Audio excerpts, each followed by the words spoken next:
হাসিনাকে পালিয়ে যেতে বাধ্য করা হয়, হাসিনা পালিয়ে যেতে বাধ্য হয় না। আমরা হাসিনার পতন ঘটিয়েছি বলতে হবে, ফ্যাসিবাদী হাসিনার পতন হয়। ঠিক, পালিয়ে যেতে বাধ্য করা হয়, কোনো প্যাসিভ কথা বলা যাবে না। এখানে একটি ডান নামে পাঠিয়ে দিয়েছে। এর মানে কি এইটা যে বিচারিক হত্যাকাণ্ড বললে জামাতের যে নেতাদের ফাঁসি হয়েছে তারা যদি একটা অ্যাডভান্টেজ পেয়ে যায় কিনা, আপনারা কি সে ভয় থেকে বিচারিক হত্যাকাণ্ডের কথা বলেন নাই? প্লিজ এটা আপনাদেরকে বন্ধ করতে হবে। এবার বন্ধুরা, ঘোষণাপত্রের ফিডব্যাকের পরে অত্যন্ত গুরুত্বপূর্ণ কথা আপনাদের সাথে জুলাই সনদ নিয়ে আমরা প্রত্যাশা করছি আগামী কয়েকদিনের মধ্যে জুলাই সনদ স্বাক্ষরিত হবে। নাম্বার 1, এই ঘোষণাপত্রে আপনারা যেরকম ভুজুং বাজুং দিয়ে জাতিকে বুঝাইছেন, আপনারা এই জুলাই সনদের সর্বশেষ বলেছেন। আমার হাতে প্রধান উপদেষ্টা মহোদয় 5ই আগস্ট একটি দীর্ঘ বক্তৃতা করেছেন। এই বক্তৃতার পুরো কপি আছে। এই বক্তৃতা অনুযায়ী উনি বলেছেন শীঘ্রই জুলাই সনদ বাস্তবায়ন হবে। এই জুলাই সনদের জন্য 19টা মৌলিক সংস্কারে সবাই ঐক্যমত্য পোষণ করেছে। এরপরে যে কথাটা আর বলা হয় না, এই 19টা ঐক্যমত্যের মধ্যে বিএনপি বলেছে তার মধ্যে 10টাই তারা নোট অফ ডিসেন্ট দিয়েছে। তো নোট অফ ডিসেন্ট কি? নোট অফ ডিসেন্ট হলো আপাত দৃষ্টিতে আমি এটা মাইনে নিলাম, কিন্তু আমি আসলে এইটার সাথে একমত না। তাহলে বিএনপি এই 19টার মধ্যে যেই 10টা নোট অফ ডিসেন্ট দিছে, সেই 10টাই তো মোস্ট সিগনিফিকেন্ট জায়গা। ঠিক। তাহলে বিএনপি সরকার গঠন করার পরে এর একটাও যদি বাস্তবায়ন না করে, তাহলে আমরা কেমনে বিএনপিকে ধরবো বলেন? মানে আইনি বাধ্যবাধকতা কোথায়? বিএনপি তো তখন বলবে, কেন ভাই, আমি তো বলেই দিয়েছি স্বাক্ষর করার সময় যেখানে আমার দ্বিমত আছে, এখন আমি এটা পারতেছি না বাস্তবতায়। মজার ব্যাপার বলি, সরকারের কয়েক জায়গায় জিজ্ঞেস করেছি, বলেন তো 19টা মৌলিক সংস্কারের মধ্যে আপনাদের কাছে একটা মোস্ট সিগনিফিকেন্ট কোনটা?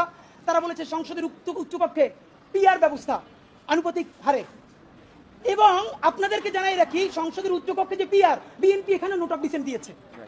এই সংসদের উচ্চকক্ষে বিএনপি যে নোট অফ ডিসেন্ট দিয়েছে, এটাও যদি সে বাস্তবায়ন না করে, তাহলে আমরা মানে আপনি ভাবেন আমরা কি কারণে, ঠিক কোন কারণে আমরা এখন এই কথাগুলোকে বিশ্বাস করবো? রাজনৈতিক দলগুলোকে তারা ইন্টারিম থাকা অবস্থায় আমাদের চোখের সামনে 47কে নাই করে দিল, পিলখানাকে নাই করে দিল, শাপলাকে নাই করে দিল, নিরাপদ সড়ক আন্দোলনকে নাই করে দিল, বিচারিক হত্যাকাণ্ডের কথা তারা বললো না। যেই তারা ক্ষমতার মসনদ পেয়ে যাবে, এই কথা বলার পর যে আমরা আবার জেলে যাব না, তার প্রমাণ কি আপনাদেরকে বলবো? তাহলে আপনারা এটা কি চান? ডক্টর ইউনূস সাহেব, নাম্বার 2, আপনাকে বলতে চাই, আইনি বাধ্যবাধকতা আমাদেরকে অন্তত 20 জন শহীদ পরিবার বলেছে। ডক্টর ইউনূস সাহেব, আমরা এখন পর্যন্ত যতদূর বুঝতে পেরেছি, আপনার ক্যাবিনেটের অলমোস্ট সকল উপদেষ্টা প্রতিদিন আপনাকে একটা আর্মি কুয়ের জুজু দেখাচ্ছে। ঠিক। আপনি সচিবালয় সংস্কার করলেই আর্মি টেক ওভার করবে, আপনি যদি পিলখানার কথা বলেন আর্মি টেক ওভার করবে। এইটার একটা প্রমাণ কি দিয়েছে? বাংলাদেশের ছাত্র জনতার একমাত্র প্রতিনিধি বানিয়েছে তারা এনসিপি কে। প্রধান উপদেষ্টা কান খুলে শুনে রাখেন, এনসিপি একটা রাজনৈতিক শক্তি, কিন্তু কোটি কোটি জুলাই যোদ্ধাদের একমাত্র মুখপাত্র তারা নয়। এনসিপি সমাবেশ করলে লোক কম হয়, এর মানে এই না যে মানুষ জুলাই ভুলে গেছে অথবা জুলাইয়ের রক্তের সাথে সে গাদ্দারি করার কারণে অনুমতি দিচ্ছে। বরং এনসিপির সাথে লোক কম হয় এর বড় বাস্তবতা হলো তারা মনে করে বিএনপি বা জামাতে ইসলামী ঠিক যেভাবে জুলাইকে বিভিন্নভাবে বিজনেসের মডেলে নিয়ে এসেছে, এনসিপিও এখন সেটাই করছে, তাই তারা এনসিপির সমাবেশে আসে না। কিন্তু এই মানুষ, কোটি কোটি মানুষ এখন পর্যন্ত রাস্তায় নামতে প্রস্তুত, যদি আপনি একটা বিপ্লবী ভাষণ দিয়ে জনতার পক্ষে সংস্কারের আপার হ্যান্ড নিয়ে নিতে পারেন। প্রধান উপদেষ্টা, আপনাকে বলি, আপনার উপদেষ্টারা সারাক্ষণ জুজুর ভয় দেখায় না? আপনারে বলি, একটু কান দিয়ে শুনেন, যদি ওয়াকার সাহেবের এবং আর্মি জেনারেলদের সাহস থাকে, আই রিপিট সাহস থাকে, একটা কু কই দিয়ে দেখাইতে বলেন। ঠিক ভাইরা, ব্যাপারটা এমন না, লিথাল উইপেন যখন চলে তখন পুলিশের উইপন আর আর্মির উইপেনের পার্থক্য থাকে না, প্রত্যেকটাই জীবন কাইড়ে নেয়। এই মাত্র একটা বছর আগে আমাদের হাজারো হাজারো শহীদ যেই গুলিতে শহীদ হয়েছে, এর চেয়ে দামি গুলি তো আর্মি আমাদের উপরে ব্যবহার করতে পারবে না। আপনি মনে রাখেন, এই ওয়াকার সাহেব অথবা আর্মি যদি কোনো কু করার চেষ্টা করে, জনগণ গিয়া ক্যান্টনমেন্টের ইট খুঁজে নিয়ে আসবে। ইট, একটা ইট ক্যান্টনমেন্টে আস্থা থাকবে না, আপনি জায়গা রাখেন। আপনি কারে ডরান? আপনি ভোট নেন।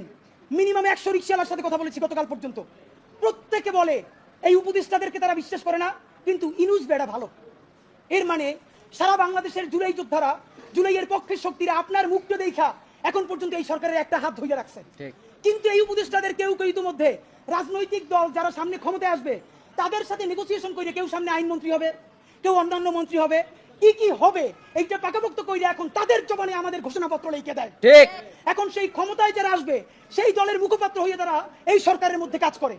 প্রধান উপদেষ্টা, আপনার একটা কথা বলি, আমরা আগেও বলেছি এই সরকারের সকল উপদেষ্টার এক পা অন্য দেশে, বিপদ হইলে ভাইগে যাবে, কিন্তু আমরা দৃঢ়ভাবে বিশ্বাস করি আপনি ভাগবেন না। এর প্রমাণ, আপনি যদি ভাগতেন পৃথিবীর কোন দেশ আপনারে রাখতে চায় না বলেন? তাহলে হাসিনার আমলেও 10 তলা বিল্ডিং পাইয়া আপনার আদালতে হাজিরা আপনি দিতে আসতেন না, আপনি তখনই বিদেশ থাকতে পারতেন। আপনি এই দেশে থাকতে চান বলেই আপনি আসছেন, আমরা বিশ্বাস করতে চাই। মাননীয় প্রধান উপদেষ্টা, আপনি বাঁচবেন কয়দিন বলেন? আপনার এত বয়স হয়েছে, বাংলাদেশের গড়ায় উঠছে প্রায় 20 বছর বেশি পাচ্ছেন। আমার বাপে 63 বছর পাচ্ছে, তার চেয়ে আপনি প্রায় 20 বছর বেশি। মাঝে মধ্যে মৃত্যু অধিক মাননীয় প্রধান উপদেষ্টা। আপনি যখন একটা গবেষণা করেন 40 মিনিটের বক্তৃতা, রিক্সা চালক, ভ্যান চালক, সবজি বিক্রেতা, বিশ্ববিদ্যালয়, এইবার যে আপনার এই বাংলাদেশের পক্ষে হৃদয় নিংড়ে ভালোবাসা, আপনি যখন বক্তৃতা করেন আপনার চেহারা আর্টিফিশিয়াল ছাপ, ইদানিং আপনি স্ক্রিপ্ট দেখে দেখে বক্তৃতা করেন, এগুলো আমরা চাই না মাননীয় প্রধান উপদেষ্টা। আপনার অন্তরে যা আছে, আপনারা যে বাধ্য করে তার কথা বলে দেন না। আপনারা কি করবে বলেন? আপনারা খুন করবে। আপনি প্রায় 80 বছর বাঁচছেন, আর কয় বছরই বা বাঁচবেন? আপনি কি করে? আপনাকে যদি হত্যা করা হয়, কিন্তু সেই রক্তের বিনিময়ে যদি আপনি শহীদদের রক্তের বিনিময়ে নতুন বাংলাদেশ গড়ে যেতে পারেন, আগামী 1000 বছর বাংলাদেশের মানুষ নামাজে প্রার্থনায় আপনার জন্য শুধু দোয়া করবে। বুড়ো মানুষটা থেকে শুরু করে শিশু আপনার বক্তৃতার শুনে মাননীয় উপদেষ্টা কতক্ষণ জানেন? যতক্ষণ আপনি জুলাইয়ের জবানে কথা বলেন। কিন্তু যেই রাজনৈতিক দলের কাছে কোন ধরনের সংস্কার ছাড়া আপনি নির্বাচনের কথা বলতেছেন, আপনি কি কি বলছেন আপনার একটু পইয়া শুনাই। আপনার ঘোষণাপত্র থেকে অল্প কয়েক টাকা মার্ক করে নিয়ে আসছি মাননীয় প্রধান উপদেষ্টা। আপনি বলছেন যে সামনের নির্বাচনে, এবারের নির্বাচন যেন আনন্দ উৎসবের দিক থেকে, শান্তি শৃঙ্খলার দিক থেকে, ভোটার উপস্থিতির দিক থেকে, সৌহার্দ্য আন্তরিকতার দিক থেকে দেশের ইতিহাসে স্মরণীয় হয়ে থাকে, এই সকল আয়োজন করা হবে। মাননীয় প্রধান উপদেষ্টা, 6 মাস বাকি আছে। এই 6 মাসের মধ্যে আপনি এই উদযাপন কেমনে করবেন? নির্বাচন শুরু হইতে পারে না, এর মধ্যে মানুষকে হত্যা করতেছে রাজনৈতিক দল একটা আরেকটারে। তাহলে এই আমলা, এই পুলিশ, যেই পুলিশ রাজনৈতিক দলের ছত্রছায়া আবার হত্যাকাণ্ড ঘটাবে, আপনি দাঁড়িয়ে দিয়ে কেমনে পারবেন? প্লিজ আপনার এই বৃদ্ধ কাঁধে রাজনৈতিক দলগুলোর বন্দুককে রাখতে দিয়েন না। আপনি না পারলে কুইট করেন, ওরা নিজেরা বুঝে খাক। কিন্তু রাজনৈতিক দলের একমাত্র মুখপাত্র হইয়া বাংলাদেশের মুখপাত্র থেকে আপনি বিদায় নিয়েন না। আপনি নির্বাচনের কথা বলছেন, আমরা খুশি হয়েছি, কিন্তু ইতিহাসের স্মরণীয় নির্বাচন করার রোডম্যাপ কোথায়? বাংলাদেশের রাজনৈতিক দলগুলো আপনার সাথে মিটিং করে সামনে এসে বলে আমরা নির্বাচনের রোডম্যাপ দেখি নাই, আমরা হতাশ। ভিতরে কথা বলার চেষ্টা করলাম, আফসোস রাজনৈতিক দলগুলো এত বদমাশ কেমনি হয় ভাই? ভিতরে তারা একটা বারো ভালো করে কোনো রাজনৈতিক তারা নির্বাচনের ম্যাপ দেয় না। প্রধান উপদেষ্টারে তারা গিয়ে বলে বড় দলগুলা, ওই পেট্রো বাংলার চেয়ারম্যানটা কিন্তু আমাদের লাগবে, অমুক বিশ্ববিদ্যালয়ের ভিসি কিন্তু আমাদের লাগবে, স্বরাষ্ট্র আর জনপ্রশাসন মন্ত্রণালয়ের সচিবটা কিন্তু আমাদের লাগবে। বাইরে এসে বলে আমরা নির্বাচন না দেখে হতাশ। একই দ্বিচারিতা। আপনার প্রতি অনুরোধ, এই যে আপনার বাহিরে এসে বলে যে আপনি নির্বাচন দেন না, আপনি কেন প্রেস মিট করে বলেন না বিএনপি আমার পেট্রো বাংলা চাই, জামাত আমার স্বরাষ্ট্রমন্ত্রী চাই, এনসিপি আমার কাছে জনপ্রশাসন চাই, বলে দেন। ধরেন আপনি বইলে দিচ্ছেন, করবে কি? মারবে। আপনি এমনি একদিন মরে যাবেন, আজীবন বাঁচবেন। আপনি বইলে দেন না, ওদের নেংতে কইলে দেন। রাজনৈতিক শক্তির আমরা পক্ষে, কিন্তু রাজনৈতিক দলের নামে নিপীড়নের পক্ষে আমরা নয়। বন্ধুরা আমার, আপনি আরেকটা কথা বলেছেন, এখন থেকে প্রতিদিন আলাপ করুন আপনার এলাকায় ভোটদান ব্যবস্থা কেমন হলে সুন্দর হয়, কেমন হলে আনন্দমুখর হয়, সেটা আগে থেকে ঠিক করার জন্য, নতুন বাংলাদেশের কাজ করার জন্য সেইটা আপনারা প্রস্তুতি নেন। মাননীয় উপদেষ্টা, যমুনে বললে হবে না, এলাকায় গিয়ে যদি এই আলাপ শুরু করি, আমার পিটাইয়া ছালবাকল উঠেই আবার ঢাকায় পাঠাই। ঠিক, ঢাকার এলাকা কিন্তু এক না। এলাকায় সেই পরিবেশ আপনি তৈরি করতে পারছেন? এলাকার ওসি প্রতিদিন এখন বিএনপির উপজেলা সভাপতির ফোন করে ডায়াবেটিসের খবর নেয়। তা আমার কথা যদি বিএনপি বিপক্ষে যায়, আমার কথা যদি জামাতের বিপক্ষে চায়, তারা তো আমার দৌড়ে দিয়া কি করবে তা তো আপনি বুঝতে পারতেছেন না প্রধান উপদেষ্টা। মাননীয় উপদেষ্টা, শেষের দিকে আপনার আরেকটা কথা আপনাদের বলা দরকার। আপনি এখানে খুবই স্পেসিফিকলি বারবার নির্বাচনের যে রোডম্যাপটা দিয়েছেন, আমি অত্যন্ত খুশি হয়েছি। আপনার হাতে সময় আছে 6 মাস। আপনাকে চূড়ান্তভাবে আমরা কয়েকটা প্রস্তাবনা দিতে চাই। নাম্বার 1, এই 6 মাসের মধ্যে আপনি একটা আপার হ্যান্ড নেবেন। সেই আপার হ্যান্ডের চূড়ান্ত কাজ আগামী 1 সপ্তাহের মধ্যে আপনি ইন্টারিম ভেঙে দেন। ঠিক, এই ইন্টারিমের অনেক উপদেষ্টা এখন সামনে কেউ বিএনপির, কেউ জামাতের, কেউ এনসিপির মুখপাত্র হইয়া তাদের দলীয় এজেন্ডাগুলো আপনার সামনে রেখে বাস্তবায়ন করবে। এইটা আপনি হতে দিয়েন না। আপনি অতি জলদি যে নির্বাচনটা উপহার দিতে চান তার জন্য ইন্টারিম ভেঙে দেন এবং অতি দ্রুত তত্ত্বাবধায়ক সরকার ঘোষণা করেন। এই ইন্টারিম ভেঙে দিয়া আপনি প্রধান হইয়া আপনি তত্ত্বাবধায়ক সরকার ঘোষণা করেন। আগামী 6 মাস মাননীয় প্রধান উপদেষ্টা, এটা অনেক অনেক বেশি ইনাফ, মোর দ্যান ইনাফ এই দেশে পাল্টাই দেওয়ার জন্য। আপনি কিছু বিপ্লবী সিদ্ধান্ত নেন। সেই বিপ্লবী সিদ্ধান্তের মধ্যে আপনি 1 নম্বরে বলেন যে এই দলই ক্ষমতায় আসবে ওয়াদা করতে হবে 72-এর সংবিধানকে বাতিল করতে হবে। যেই 72-এর সংবিধানের মধ্য দিয়ে বাকশাল হয়েছে, বিচারিক হত্যাকাণ্ড হয়েছে, সেই সংবিধানকে নতুন সংসদে বাতিল করে জুলাইয়ের ঘোষণাপত্রের আলোকে এবং জুলাইয়ের সনদের আলোকে নতুন সংবিধান রচনা করতে হবে। নাম্বার 2, প্রতিনিধিত্বশীল স্বাধীন পুলিশ কমিশন গঠন করতে হবে। আমরা বলেছি শুধু পুলিশ কমিশন না, কারণ এই পুলিশ যদি জানে আগামীতে বিএনপি ক্ষমতায় আসবে, জামাত ক্ষমতায় আসবে, সে হোমওয়ার্ক কইরা প্রত্যেকটা কেন্দ্র দখল করে ব্যালট ভরে দিবে, কারণ সে জানে তাহলে তার পোস্টিংটা ভালো হবে। সুতরাং আমরা চাই একটা প্রতিনিধিত্বশীল স্বাধীন পুলিশ কমিশন। এটা যদি 10 জনের মেম্বার হয়, 2 জন বিরোধী দল থেকে থাকবে, 2 জন বিশ্ববিদ্যালয়ের শিক্ষক থাকবে, 1 জন শহীদ পরিবার থেকে থাকতে পারে, এই পুরো সরকার থেকে থাকবে 5 জন, বাকি 5 জন অন্য স্টেট থেকে। যদি সেটা হয় তাহলে ন্যূনতম তাকে কিন্তু একটা কন্ট্রোল করা যাবে। নাম্বার 2, আপনি ন্যূনতম জুডিশিয়াল রিফর্ম না করে আপনি কিসের নির্বাচন দিচ্ছেন? এই যে নির্বাচনে খুন হবে প্রচুর, সেই খুনগুলো নিয়ে তো মামলা হবে। আমরা এই যে আসিফ মাহমুদ বনাম ইশরাক হোসেনের যে ক্যাচাল, সেই ক্যাচালে দেখলাম আদালত পর্যন্ত স্বীকার করতেছে যে এই ব্যাপারে রায় দেওয়ার উপরে তার উপরে চাপ ছিল, কোনো রাজনৈতিক দল ক্ষমতায় নাই। সেই অবস্থায়ও যদি আদালত বলে যে এই রায় দেওয়া তার উপরে চাপ ছিল, যখন রাজনৈতিক দল থাকবে তখন তো চাপ লাগবে না, তখন আইন মন্ত্রণালয় দিয়ে লিখে পাঠাবে, সে শুধু সাইন করে দিবে।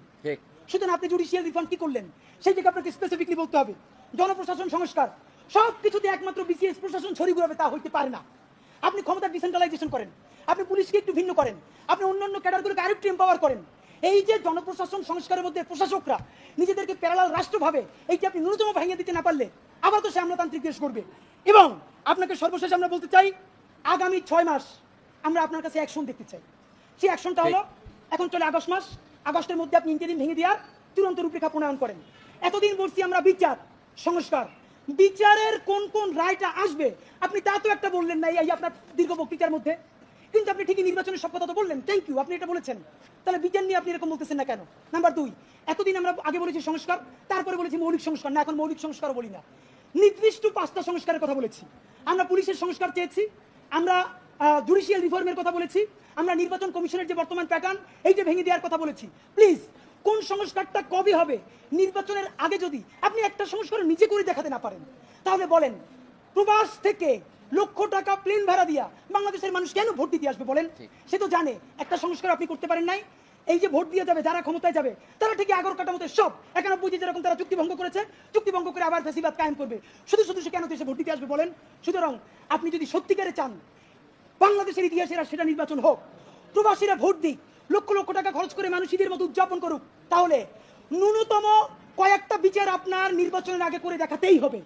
এই ইন্টারিমের সকল উপদেষ্টাকে বিদায় দিয়ে নতুন ফ্রেশ তত্ত্বাবধায়ক সরকার গঠন করতে হবে এবং অতি দ্রুত আপনাকে রেভলিউশনারি কিছু কাজ করে দেখাতে হবে, যাতে মানুষ বিশ্বাস করে রাজনৈতিক দলগুলো আসলেও তারা কোনো ধরনের গাদ্দারি করতে পারবে না। এবং সর্বশেষ কথা, সকল রাজনৈতিক দলের সাথে বারবার বসেন উপদেষ্টা মহোদয়, একটা বার 1500 প্রায় শহীদ তার পরিবারের সাথে আপনার বসা দরকার হয় না? এই যে এত সংস্কার করলেন, আমাদেরকে কেন তারা ফোন করে জিজ্ঞেস করে যে এগুলো সব কি তারা না কইলেই চলে যাবে? প্লিজ, জুলাই সনদ ঘোষণার আগে যা যা করতেছেন সেই রাজনৈতিক দলগুলোর একদিকে সামনে রাখেন, শহীদ পরিবারগুলোর সামনে রাখেন, তারপর বলেন যে এইটা করছি, একটু শহীদ পরিবারের কথার মূল্যায়ন করেন। এইটা যদি একটাও না করেন তাহলে কি করব? এই সরকার দুর্বল হয় সেটা করবো না, আমরা নির্বাচনের বিরুদ্ধেও দাঁড়াবো না, তাইলে আবার বলবে আমরা গণতন্ত্র চাই না। আমরা যারা ক্ষমতাহীন কিন্তু জনতার জবানে কথা বলি, তারা এই নির্বাচন বয়কটের ডাক দিব। তখন একমাত্র যারা ক্ষমতায় এসে দুর্নীতি করবে সেই 20% মানুষ ছাড়া আপনি কোন কেন্দ্রে একটা কাক বিড়ালও খুঁজে পাবেন না। মাননীয় প্রধান উপদেষ্টা, জনতা শক্তিশালী না ক্ষমতা শক্তিশালী, আপনি যদি সেটা চ্যালেঞ্জ হিসেবে নিতে চান তাহলে কোন সংস্কার ছাড়া নির্বাচন দিতে পারেন, কিন্তু শত শত যে লাশ তারা ফালাবে সেই দায়ও আপনার নেওয়া লাগবে। মাননীয় প্রধান উপদেষ্টা, আপনারে আমরা ভালোবাসি জুলাইয়ের জন্য, আপনি প্লিজ তাদের বন্দুক আপনার কাঁধে নিয়ে আপনি বিদায় নিয়েন না, আপনি জুলাইয়ের বন্দুকটা হাতে নেন। রাজনৈতিক দল আর্মির ডাইকে বলেন যদি আমার হেল্প করেন, নইলে যা যা করছেন সব বইলে আমি বিদেশ চলে যাব। যেই বাংলাদেশ জুলাই অর্জন করছে সেই জুলাই আবার তাদের বিরুদ্ধে রক্ত দিয়া ইনশাল্লাহ ইনসাফের বাংলাদেশ গড়বেই। বাংলাদেশ জিন্দাবাদ, ইনকিলাব জিন্দাবাদ।